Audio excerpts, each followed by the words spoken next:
नमस्ते दोस्तों। Leap for word से मैं हूं आपकी होस्ट और दोस्त स्वरूपा। और हर सप्ताह हम लेकर आते हैं खास आप सभी बच्चों के लिए मजेदार कहानियां और कुछ नए शब्दों की श्रृंखला। तो फिर एक बार मैं आप सभी के साथ जुड़ रही हूं आज के कहानी सत्र में। बच्चों, आज आपके साथ हमारा ये कहानी सत्र 14वां है। पिछले सत्र में हमने लाइब्रेरी की किताब से बेलिंग द कैट और the crows and the oyster ये 2 कहानियां देखी थी और उन कहानियों में उपयोग किए गए कठिन शब्दों को और उनके अर्थों को भी समझा था। साथ ही स्पेस संबंधित शब्दों को भी देखा था और उनके अर्थ समझे थे। आज के सत्र में हम कुछ और नया करने जा रहे हैं। तो चलिए शुरू करते हैं आज का अंग्रेजी का जादुई सफर। और आपको तो पता है, हम शुरुआत करते हैं हमारी लाइब्रेरी की किताबों से। और आज की हमारी स्टोरी है the talkative tortoise. Once there was a tortoise that lived in a pond. 2 swans used to visit the same pond every day. The tortoise was very talkative. It used to talk to swans for a long time. Tortoise and swans became good friends. All of them were happy. Once there was a drought, and it lasted for a long time. As a result, the water in the pond got dry. There was no water for them to drink. The swans decided to move out to some other place. The tortoise asked the swans to take him along with them. The swans suggested a plan, according to which the tortoise would have to hold a piece of the stick with its mouth, and the swans would hold its 2 ends of that stick. They told the tortoise not to speak, otherwise it would fall and die. The tortoise understood and promised them not to open its mouth during that journey.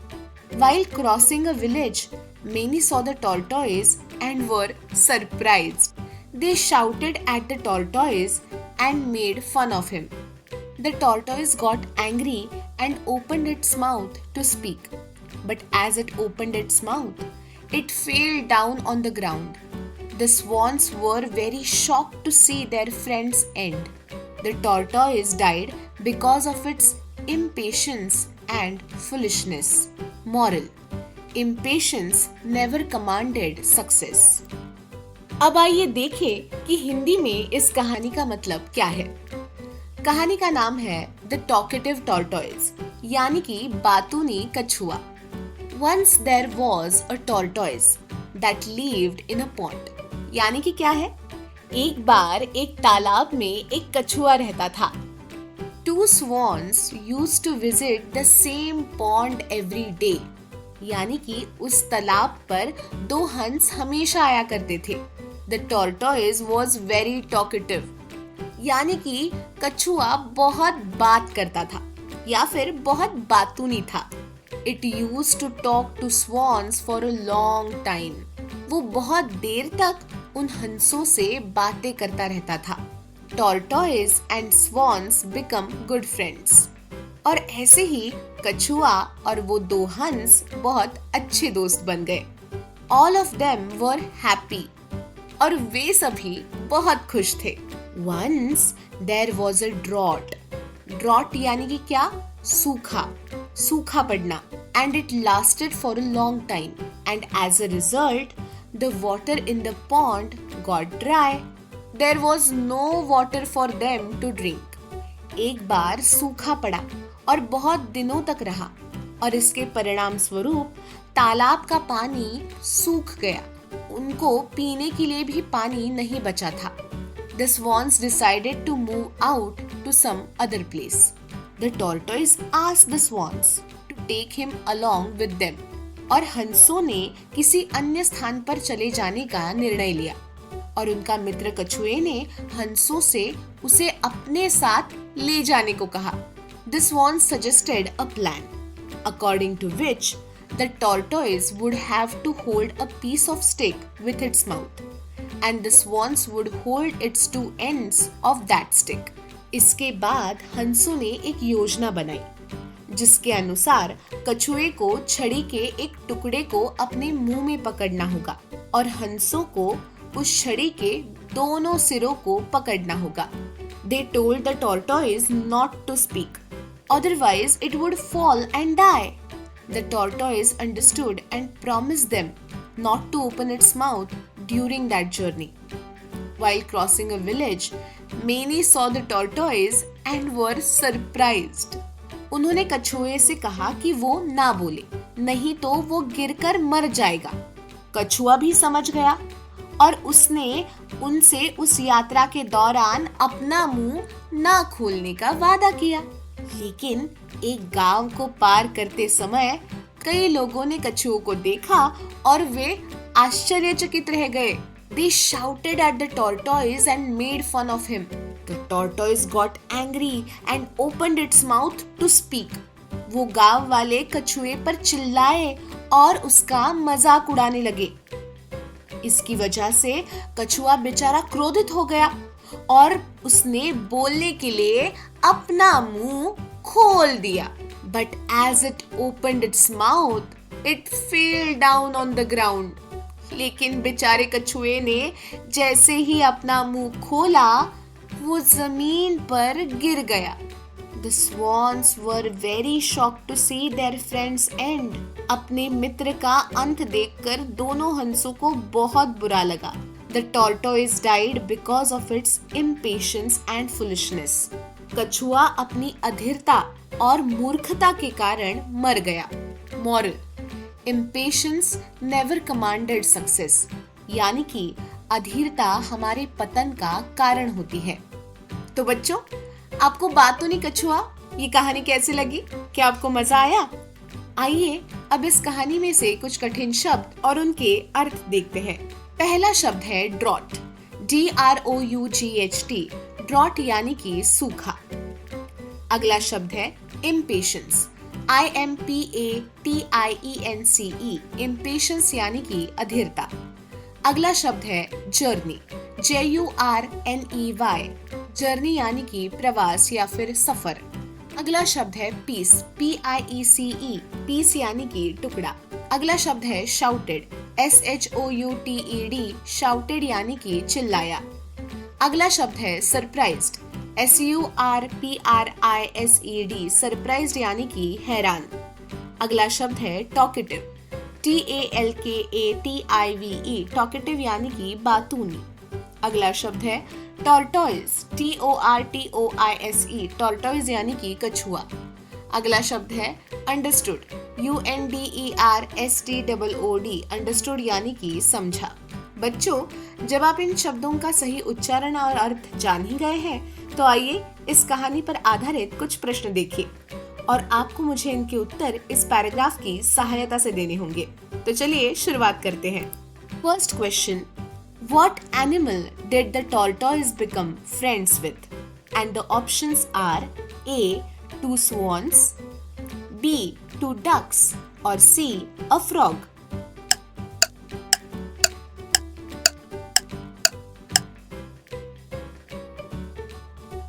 Next question, what caused the tortoise and swans leave the pond? And the options are A, a flood, B, a drought, or C, a storm.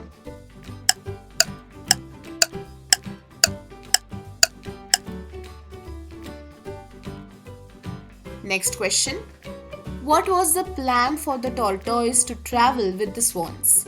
And the options are A, swim beside them, B, fly with them, or C, hold a stick with its mouth.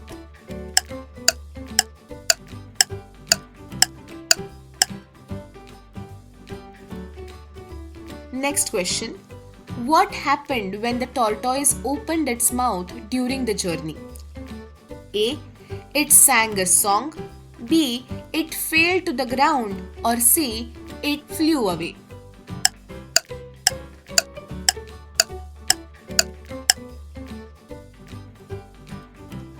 Next question, what is the moral of the story? A, impatience never commanded success, B, patience is the key to success, और C, talking too much is good.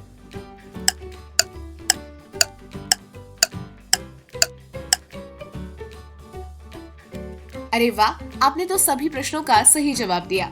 चलिए अगले भाग पर चलते हैं। अब हम कुछ नए शब्द देखेंगे और ये शब्द कैसे होंगे?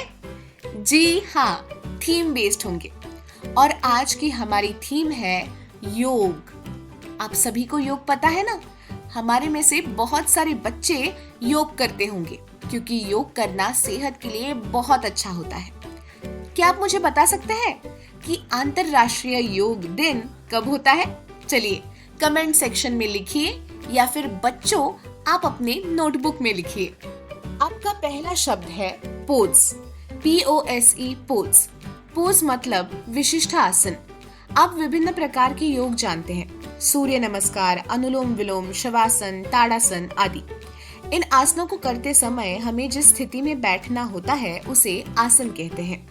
फोटो लेते समय आप किसी विशेष स्थिति में जिस तरह खड़े होते हैं या फिर बैठते हैं उसे भी आसन कहते हैं। अगला शब्द है मैट, MAT, मैट मतलब चटाई। अगला शब्द है स्ट्रेच, STRETCH, स्ट्रेच मतलब तानना। योग करते समय हमें अपने हाथों और पैरों को फैलाना होता है। यह आपकी मांसपेशियों को आराम देता है और इसे अंग्रेजी में कहते हैं स्ट्रेच करना। अगला शब्द है ब्रीद, BREATHE, ब्रीद यानी कि श्वास लेना या फिर सांस लेना। हम दिन में सैकड़ों बार सांस लेते हैं और छोड़ते हैं। क्या आप ये जानते हो कि योगासनों में अनुलोम विलोम का अभ्यास किया जाता है? इसका उपयोग सांस संबंधी विकारों के इलाज के लिए किया जाता है। अगला शब्द है काम, CALM, काम मतलब शांत।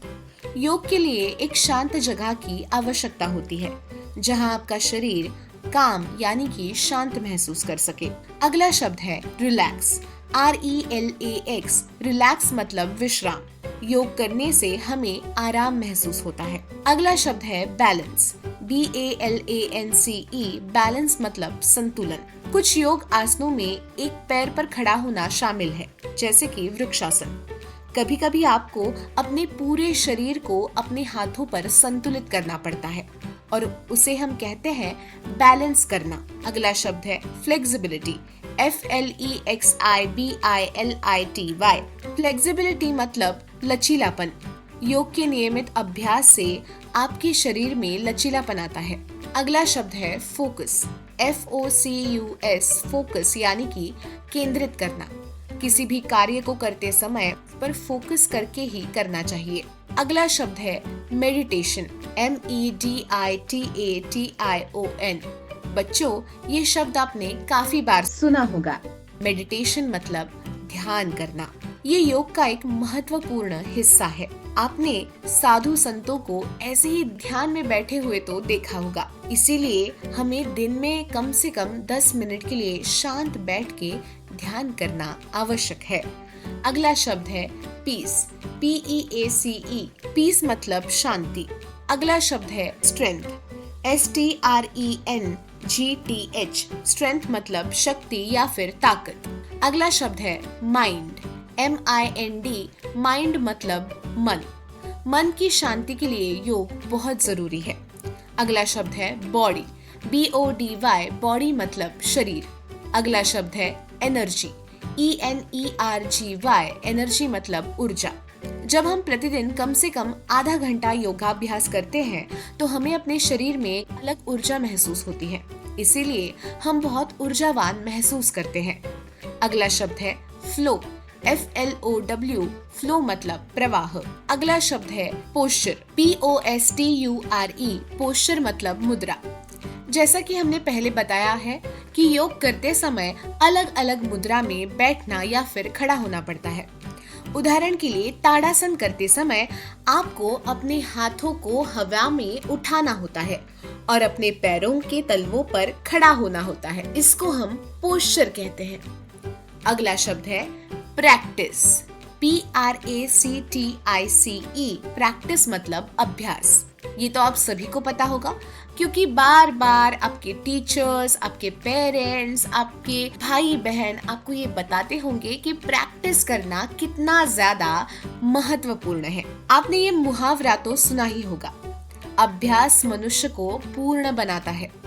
अभ्यास से हम उस विशेष चीज में बहुत अच्छे बन सकते हैं। इसीलिए ये कहने के बजाय कि इनमें से कोई भी उपयुक्त नहीं है, व्यक्ति को इनका अभ्यास करते रहना चाहिए। अगला शब्द है स्टिलनेस, STILLNESS। स्टिलनेस मतलब स्तब्धता, मतलब लंबे समय तक स्थिर रहना। अगला शब्द है मूवमेंट, MOVEMENT। मूवमेंट मतलब हलचल। अगला शब्द है रेस्ट, REST, रेस्ट। रेस्ट मतलब आराम करना। अगला शब्द है क्वाइट, QUITE। क्वाइट मतलब शांत। आपने ये मुहावरा तो काफी बार सुना होगा, चिल्ड्रंस प्लीज कीप क्वाइट, यानी कि इसका मतलब क्या है, बच्चों कृपया शांत रहे। अगला शब्द है हेल्थ, HEALTH। हेल्थ मतलब स्वास्थ्य। सेहत को तंदुरुस्त रखने के लिए व्यायाम और योग बहुत जरूरी है। अगला शब्द है कंसंट्रेशन, CONCENTRATION। कंसंट्रेशन मतलब ध्यान केंद्रित करना। अगला शब्द है स्पिरिचुअल, SPIRITUAL। स्पिरिचुअल मतलब आध्यात्मिक। अगला शब्द है फिटनेस, FITNESS। फिटनेस मतलब तंदुरुस्ती। हम हमेशा सुनते हैं कि फिटनेस बहुत जरूरी है। अगला शब्द है एक्सरसाइज, ये तो आप सभी को पता है। अभी आप इसका स्पेलिंग मेरे साथ दोहराएंगे। एक्सरसाइज का स्पेलिंग बताओ, EXERCISE।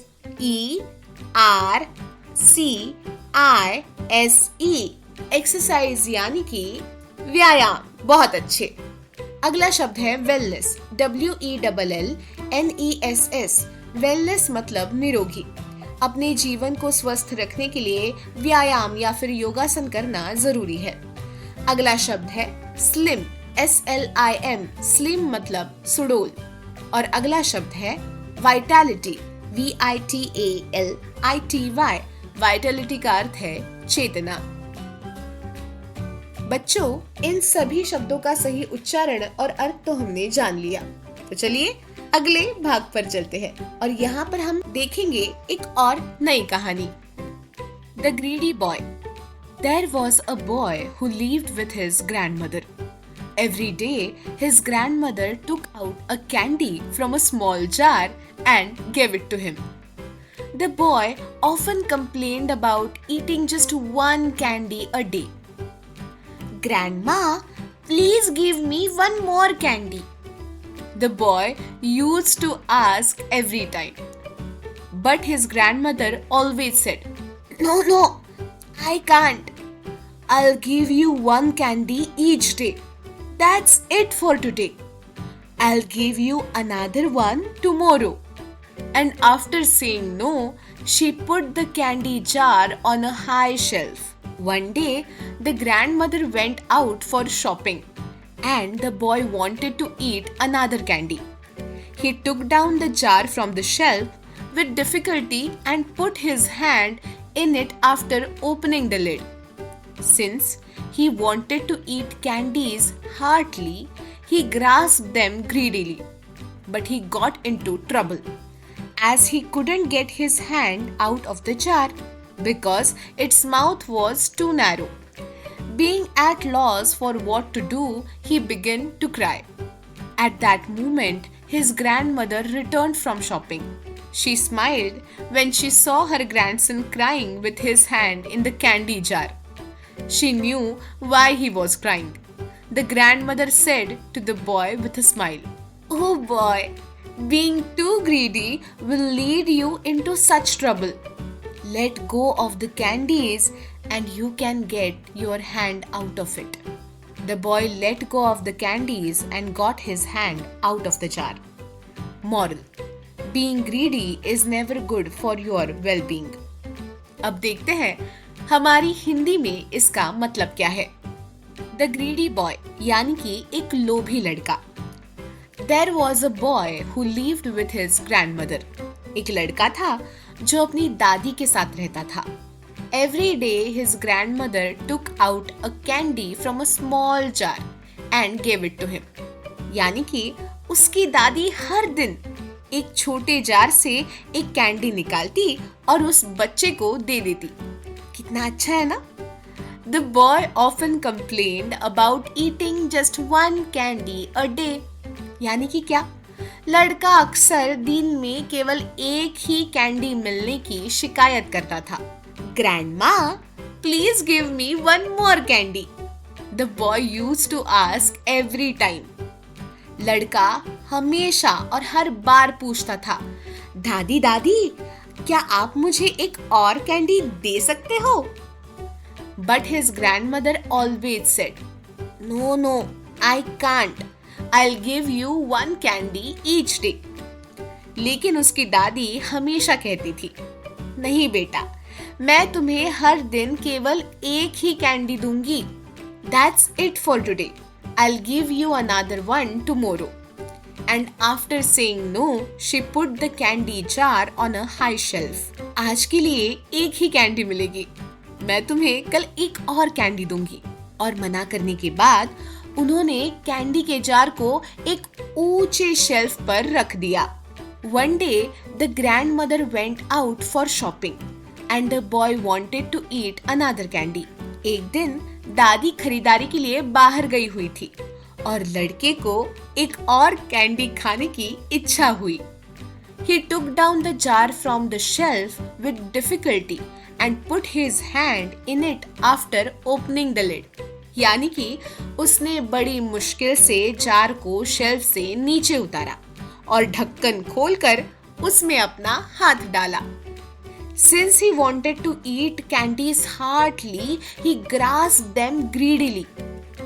चूंकि वो कैंडी को बहुत मन से खाना चाहता था, इसीलिए उसने सारी कैंडियों को लालच से पकड़ लिया. But he got into trouble as he couldn't get his hand out of the jar because its mouth was too narrow. लेकिन वो मुसीबत में पड़ गया क्योंकि वो अपना हाथ जार से बाहर नहीं निकल पा रहा था क्योंकि उसका मुंह बहुत संकरा था. Being at a loss for what to do, he began to cry. वो समझ नहीं पा रहा था कि क्या करे और वो रोने लगा. At this moment, his grandmother returned from shopping. उसी समय उसकी दादी खरीदारी करके लौटी. She smiled when she saw her grandson crying with his hand in the candy jar. जब उसने अपने पोते को कैंडी के जार में हाथ डालकर रोते हुए देखा, तो वो मुस्कुराई. She knew why he was crying. वो जानती थी कि बच्चा क्यों रो रहा है. The grandmother said to the boy with a smile.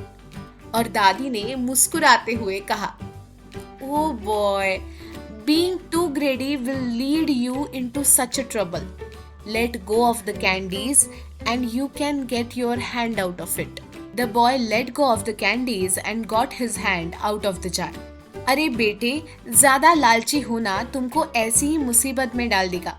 कैंडियों को छोड़ दो, तभी तुम जार से अपना हाथ निकाल सकते हो. लड़के ने कैंडियां छोड़ दी और अपना हाथ जार से बाहर निकाल लिया. Moral: Being greedy is never good for your well-being. यानी कि लालची होना आपकी भलाई के लिए कभी भी अच्छा नहीं होता. तो बच्चों, आपको ये कहानी कैसी लगी? क्या आपको मजा आया? आइए अब देखते हैं इस कहानी में से कुछ कठिन शब्द. पहला शब्द है began. BEGAN. began मतलब आरंभ किया. दूसरा शब्द है being. BEING. being यानी कि अस्तित्व. अगला शब्द है grasp. GRASPED. grasped यानी कि पकड़ा. अगला शब्द है heartily. HEARTILY. heartily यानी कि मन से. अगला शब्द है new. KNEW. new यानी कि जानता था. अगला शब्द है moment. MOMENT. moment यानी कि क्षण. अगला शब्द है narrow. NARROW. narrow यानी कि संकीर्ण. अगला शब्द है often. OFTEN. often यानी कि अक्सर. अगला शब्द है tomorrow. TOMORROW. tomorrow यानी कि कल. अगला शब्द है trouble. TROUBLE. trouble यानी कि समस्या. बच्चों, जब आप इन शब्दों का सही उच्चारण और अर्थ जान ही गए हैं, तो आइए इस कहानी पर आधारित कुछ प्रश्न देखें और आपको मुझे इनके उत्तर इस पैराग्राफ की सहायता से देने होंगे। तो चलिए शुरुआत करते हैं।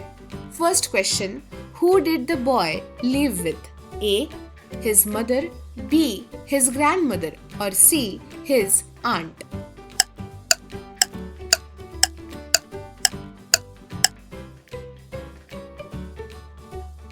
Next question.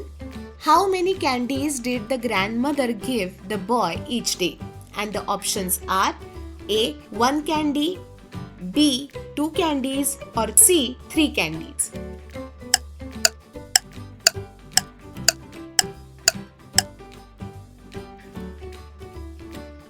Next question. What did the boy do when his grandmother went shopping? A, he played outside. B, he took a nap or C, he took the candy jar down.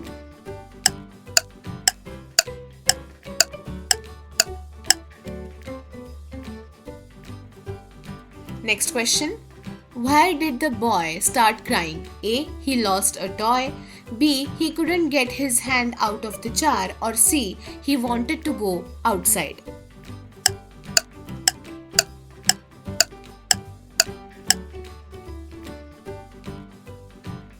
Next question. What advice did the grandmother give the boy? A, let go of the candies and you will be free. B, keep trying to pull your hand out. And C, never eat candy again.